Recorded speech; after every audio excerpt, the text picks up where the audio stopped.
समाजवादियों का चरित्र ही इतना दोहरा हो चुका है, इतना दोहरा हो चुका है, कहते नहीं उर्दू पढ़ाओ इसको, यानी उसको मौलवी बनाना चाहते हैं, कठपुल्ला पर की ओर से इसको ले जाना चाहते हैं। ये नहीं चल सकता। गोरखपुर में एक बहुत बड़े उर्दू के जानकार, उर्दू के कवि रहे हैं रफ़त साहब फिराक। क्या वो कठपुल्ला थे?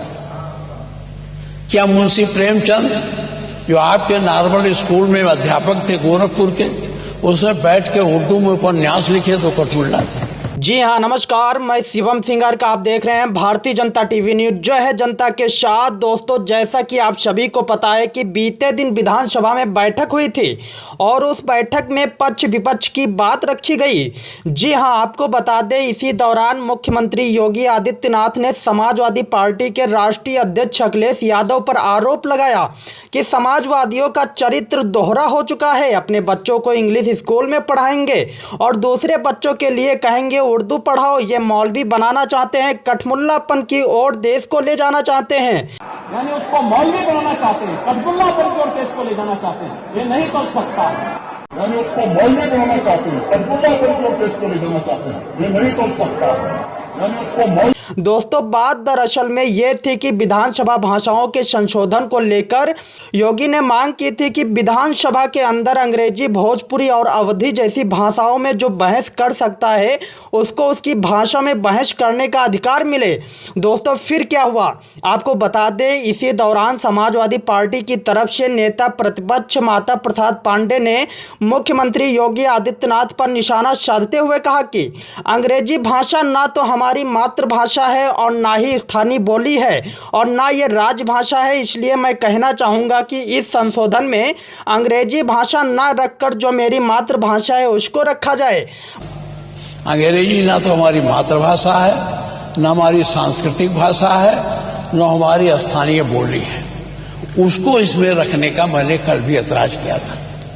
और इसी संदर्भ में मैंने ये भी कहा था कि अगर इसको बना ही रहे हैं तो इसमें संस्कृत को भी जोड़ दीजिए और उर्दू को भी जोड़ दीजिए। मैं मुख्यमंत्री जी से पूछना चाहूंगा कि क्या मुंशी प्रेमचंद, उन्होंने उर्दू पर उपन्यास लिखा, वे कठमुल्ला थे? क्या यूनिवर्सिटीज में जो विभाग खोला गया उसमें उर्दू पढ़ने वाले बच्चे कठमुल्ला हैं? गोरखपुर में एक कवि हैं जो उर्दू में कविता लिखते हैं, क्या वो कठमुल्ला हैं? मैं विधानसभा के अंदर इस शब्द पर आज आपत्ति करता हूं। आइए देखते हैं इस रिपोर्ट के माध्यम से। तो उसको भोजपुरी में भी अपनी बात को रखने का अधिकार मिलना चाहिए, अवधी में, ब्रज में या बुंदेलखंडी में उसको रखने का अधिकार मिलना चाहिए। ये कौन सी बात हो गई कि भोजपुरी में न बोले, अवधी में न बोले, इसका विरोध है, अंग्रेजी का खंडी में न बोले और उर्दू की आप वकालत कर रहे हैं? ये बड़ी विचित्र बात है। आप मुझे बताइए, मैं इसीलिए कहता हूं कि आप समाजवादियों का चरित्र ही इतना दोहरा हो चुका है, इतना दोहरा हो चुका है कि अपने बच्चों को भेजेंगे इंग्लिश पब्लिक स्कूल में और दूसरों के बच्चों को बोलेंगे कि एक गांव के उस विद्यालय में पढ़े जहां संसाधन भी नहीं है। संशोधन की बात रखी गई है, उसमें मैं 282 के अंतर्गत हमारी विधानसभा की भाषा हिंदी और देवनागरी लिपि रखा गया था। और ये बड़े संघर्षों के बाद, वो दिन आजादी के बाद आया था जब हम अपनी देवनागरी लिपि और हिंदी भाषा में यहाँ की बात करने के लिए व्यवस्था किया गया था। आज उसमें संशोधन किया जा रहा है। मैं पूरे संशोधन के विरोध में नहीं हूं। हम कल भी बात किए थे और आज भी बात फिर हम कर रहे हैं। हमारी जो स्थानीय बोली है उसको आप रखें, हमारे संविधान में भी है, जो जिस भाषा में बोल सके बोल सके, लेकिन अंग्रेजी हमारी भाषा नहीं है।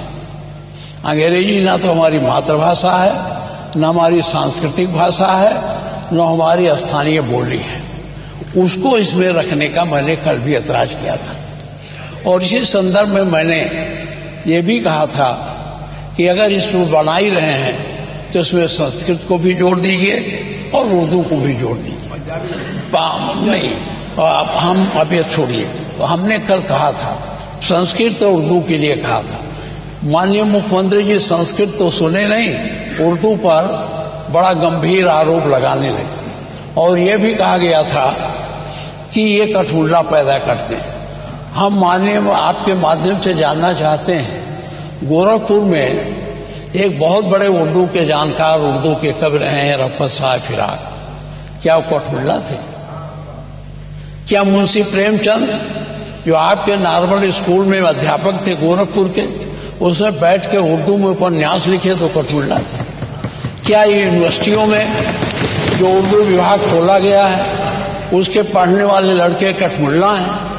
क्या अरबी फारसी विश्वविद्यालय बना है उसके लोग पढ़ने वाले कठपुतला हैं? तो मैं इस शब्द पर आज आपत्ति करता हूं और मैं आपसे कहना चाहता हूं कि अंग्रेजी भाषा हमारी भाषा नहीं। माननीय मुख्यमंत्री जी, आप चाहे जितना कहिए, यहां कोई बोलेगा तो जो सुन के आए हैं, ये जो कॉन्वेंटी लड़के हैं, ये जो अंग्रेजी मीडियम के लड़के हैं, वही समझेंगे इस भाषा को। गांव के लोग जो इसको देखेंगे उसमें कोई समझेगा नहीं। इसलिए मैं बहुत कानूनी दावपेच की बात नहीं करता, न मैं संवैधानिक बवाल करता हूं। वो हमारा जो अनुच्छेद 348 है उसके बंधों का अधीन रहते हुए राज्य के विधानमंडल में कार्य राज्य की भाषा या राजभाषाओं में या हिंदी में अंग्रेजी में किया जाएगा।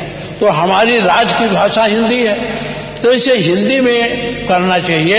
अंग्रेजी का कोई महत्व नहीं है। अंग्रेजी का मैं पढ़ने में विरोध नहीं करता, जिसको पढ़ना है अंग्रेजी पढ़े, वर्ड्सवर्थ का पढ़े, उनको शेक्सपियर के नाटक को पढ़े, हमारे वो जो और ग्रंथ हैं, चाहे कीट्स हो, शैली हो, इनकी कविताओं को पढ़ो, हम उसके विरोधी नहीं हैं। संस्कृत अंग्रेजी का ज्ञान प्राप्त करना गलत नहीं है, लेकिन अंग्रेजी के माध्यम से हमारे इस विधानसभा में नई प्रक्रिया शुरू करना, मैं इसका विरोध करता हूं। और मेरा आपसे आग्रह है कि अगर ये सब है तो माननीय मुख्यमंत्री जी उर्दू से चिढ़ जाते हैं। मैं ये अब ये सब रखने का समय नहीं।